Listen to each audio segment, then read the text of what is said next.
Hi guys, welcome back to another video. इस video में हम HPPSC PGD paper 1 allied services और HPAS exam के लिए इंपॉर्टेंट क्वेश्चंस इंडियन हिस्ट्री के डिस्कस करने जा रहे हैं। HPPSC के सभी एग्जामिनेशन की दृष्टि से आपका ये क्वेश्चंस इंपॉर्टेंट रहने वाले हैं, चाहे आपका कोई भी एग्जामिनेशन हो। पहला क्वेश्चन है इसका, who was the author of the book Tarikh e Rashidi. Tarikh e Rashidi पुस्तक के ऑथर कौन थे? तारिक ए राशिदी पुस्तक के ऑथर थे मिर्जा हैदर दुगलात। मिर्जा हैदर दुगलात तारिक ए राशिदी पुस्तक के लेखक थे, तो ऑप्शन बी करेक्ट होगा। अगला क्वेश्चन है, who was the founder of Indian association for the cultivation of science. Indian association for the cultivation of science के फाउंडर थे महेंद्र लाल सरकार। महेंद्र लाल सरकार के द्वारा 1876 में Indian association for cultivation of science की स्थापना की गई थी 1876 में महेंद्र लाल सरकार के द्वारा, तो ऑप्शन बी करेक्ट होगा। ऑप्शन में सीवी रमना दिया गया है। सीवी रमना को नोबेल प्राइज से सम्मानित किया गया था 1930 में। ये 28 फरवरी 1930 को सीवी रमना को नोबेल प्राइज से सम्मानित किया गया था। अब हर वर्ष 28 फरवरी को भारत में नेशनल साइंस डे सेलिब्रेट किया जाता है 28 फरवरी को हर वर्ष। अगला क्वेश्चन है, who said Lord Ripon the saviour of India and his rule the beginning of a golden age in India. किसने लॉर्ड रिपन को भारत का उद्धारक कहा और उसके शासनकाल को भारत में स्वर्णयुग का आरंभ कहा?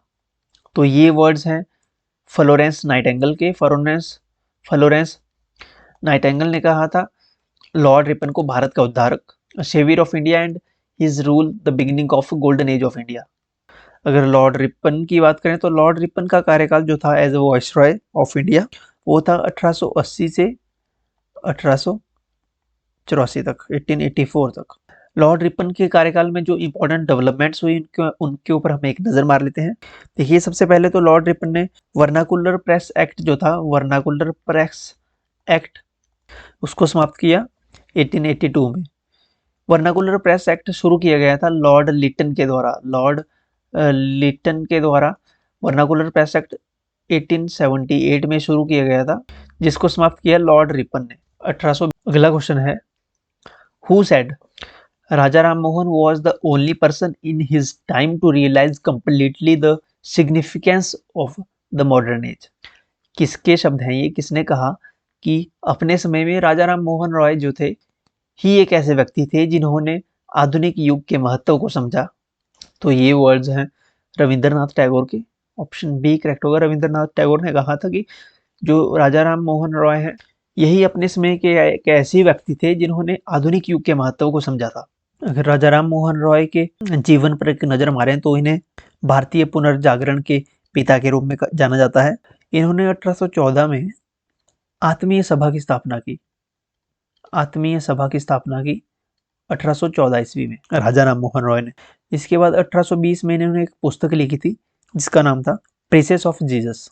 प्रीसेस ऑफ जीसस, ये पुस्तक लिखी थी इन्होंने 1820 में। इसके बाद 1828 में जो इंपॉर्टेंट डेवलपमेंट हुई इनके द्वारा, ब्रह्म समाज की स्थापना की इन्होंने। ब्रह्म समाज की स्थापना राजा राम मोहन द्वारा, ब्रह्म समाज की स्थापना की गई 1828 ईस्वी में। इसके बाद एक वर्ष बाद 1829 ईस्वी में सती प्रथा का उन्मूलन कर दिया गया। सती प्रथा को समाप्त कर दिया गया।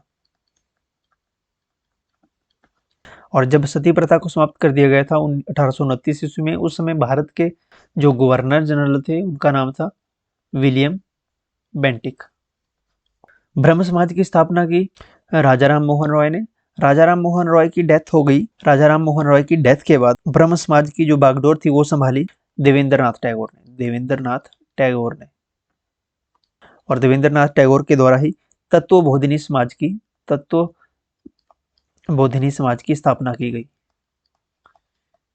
1839 ईस्वी में देवेंद्रनाथ टैगोर द्वारा। यहाँ से एक फैक्ट मिस हो गया, राजा राम मोहन रॉय के द्वारा 1825 में वेदांत कॉलेज की स्थापना की गई थी। किस कॉलेज की स्थापना? वेदांत कॉलेज की स्थापना।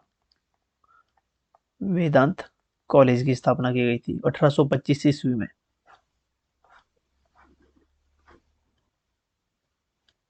अगला प्रश्न है, which among of the following books was not written by doctor Bhimrao Ambedkar. निम्नलिखित में से कौन सी पुस्तक डॉक्टर भीमराव अंबेडकर द्वारा लिखित नहीं थी। तो यहाँ पे कुछ बुक्स दी गई हैं। द एनिहिलेशन ऑफ कास्ट, ये बुक भीमराव अंबेडकर के द्वारा लिखी गई है।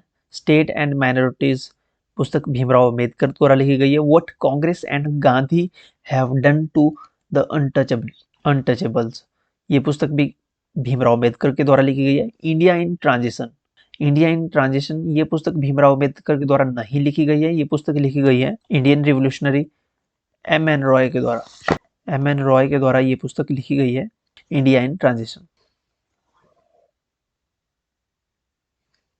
अगला क्वेश्चन है, which pair is not correctly matched. यहाँ पे एक साइड एजुकेशन कमीशन दिए गए हैं और दूसरे साइड इनका ईयर दिया गया है, year of formation. Sandler university commission 1917 में बना था, तो ये करेक्टली मैच्ड है। अगला है Hunter education commission. Hunter education commission 1887 में नहीं आया था। हंटर एजुकेशन कमीशन 1882-83 में इसको गठित किया गया था कमीशन को। तो ऑप्शन बी जो है ये करेक्टली मैच्ड नहीं है, तो इसका ऑप्शन बी करेक्ट आंसर होगा। अगला देखें अगर तो हार्टोग कमेटी 1929 में आई थी, बिल्कुल करेक्ट स्टेटमेंट है। और लास्ट है इंडियन यूनिवर्सिटीज एक्ट 1904 में आया था, बिल्कुल करेक्ट है। क्वेश्चन यहाँ से ये भी बनता है कि भारतीय शिक्षा का मैग्ना कार्टा किसे कहा जाता है। भारतीय शिक्षा का मैग्ना कार्टा, तो भारतीय शिक्षा का मैग्ना कार्टा कहा जाता है चार्ल्स वुड डिस्पैच को। चार्ल्स वुड डिस्पैच को कहा जाता है भारतीय शिक्षा का मैग्ना कार्टा। ये योजना आई थी 1854 ईस्वी में और जिसके अध्यक्ष थे चार्ल्स वुड डिस्पैच। अगला प्रश्न है, where was the Indian independence committee set up by the Lala Hardayal and his friends. Lala Hardayal और उसके साथियों के द्वारा भारतीय स्वतंत्रता समिति की स्थापना कहाँ की गई थी। इंडियन इंडिपेंडेंस कमेटी सेटअप की गई थी लाला हरदयाल के द्वारा बर्लिन में। बर्लिन कहाँ है, बर्लिन जर्मनी में है। जर्मनी के बर्लिन में इंडियन इंडिपेंडेंस कमेटी की स्थापना की गई थी, सेटअप की गई थी ये कमेटी लाला हरदयाल के द्वारा। अगला प्रश्न है, मियाम ग्लेशियर इज लोकेटेड इन। मियाम हिमनद जो है ग्लेशियर वो कहाँ स्थित है। मियाम ग्लेशियर ये उत्तराखंड में आता है। तो यहाँ पूछा है कि कौन से क्षेत्र में है, तो ये उत्तराखंड के कुमाऊं गढ़वाल क्षेत्र के अंतर्गत आता है, कुमाऊं गढ़वाल क्षेत्र। Okay, option D. अगला प्रश्न है, जोजिला पास इज लोकेटेड इन। जोजिला दर्रा कहाँ स्थित है। अगर ऑप्शन की बात करें तो नेपाल हिमालय में नहीं आता है जोजिला पास, असम हिमालय में नहीं आता है, ये ज़्यादा ही ईस्ट में चला जाएगा, कुमाऊं हिमालय में भी नहीं आता है। तो जोजिला पास लद्दाख के हिमालयन में स्थित है, तो लद्दाख के हिमालयन ये पंजाब हिमालयन के रेंजेस में आता है। ऑप्शन ए करेक्ट होगा, पंजाब हिमालयन में। ओके, पंजाब हिमालयस। जोजिला पास कश्मीर को लेह से जोड़ता है, कश्मीर को लेह से जोड़ता है जोजिला पास। ये जो कुमाऊं हिमालय है ये हिमालय का वह भाग है जो सतलुज नदी और काली नदी के बीच में है, जो एरिया स्थित है सतलुज नदी और काली नदी के बीच में स्थित है कुमाऊं हिमालय। असम हिमालय की बात करें तो ये वह भाग है जो तीस्ता और दिहांग नदी के बीच में आता है, तीस्ता और दिहांग। नेपाल हिमालय काली नदी और तीस्ता नदी के बीच में जो है, काली नदी और तीस्ता रिवर। अगला प्रश्न है, Vadinar oil refinery is managed by. Vadinar तेल शोधक कारखाने का प्रबंधन किया जाता है, किसके द्वारा किया जाता है। एजार ऑयल लिमिटेड के द्वारा, एजार ऑयल लिमिटेड के द्वारा वोडिनार ऑयल रिफाइनरी को मैनेज किया जाता है। ऑप्शन ए करेक्ट होगा। अगला प्रश्न है, the Airavatesvara temple at Darasuram was build by. Darasuram का एरावतेश्वर मंदिर का निर्माण किसने करवाया। तो दारासुरम का एरावतेश्वर मंदिर का निर्माण चोल राजा राजराज द्वितीय ने करवाया था, एरावतेश्वर मंदिर का निर्माण चोल साम्राज्य की स्थापना 9th सेंचुरी में हुई थी, 9th AD में चोल साम्राज्य की स्थापना हुई थी। अगला प्रश्न है, which among the following drama oblique book was not written by the famous poet Bhasa. Bhasa के द्वारा निम्नलिखित में से कौन सा नाटक ऑब्लिक पुस्तक नहीं लिखी गई थी? नहीं पूछा है, कौन सी नहीं लिखी गई थी, नॉट। तो कर्णभार, उरुभंग, दूतवाक्य, ये पुस्तकें तो लिखी गई थी भास के द्वारा, लेकिन शिशुपाल वध पुस्तक नहीं लिखी गई थी भास के द्वारा। तो ऑप्शन डी करेक्ट होगा, शिशुपाल वध।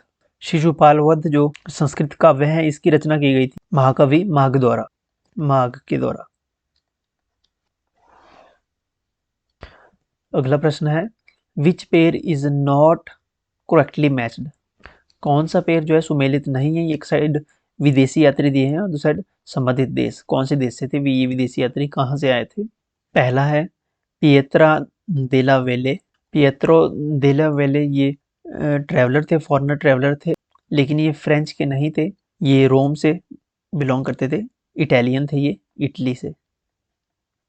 ओके, तो पहला ही स्टेटमेंट यहाँ पे जो मैच है ये गलत दिया गया है, तो ऑप्शन ए करेक्ट होगा। जॉन फ्रायर इंग्लैंड से थे, निकोलो मनुची इटली से थे, और जॉन डी लाइट ये एक डच ट्रैवलर थे।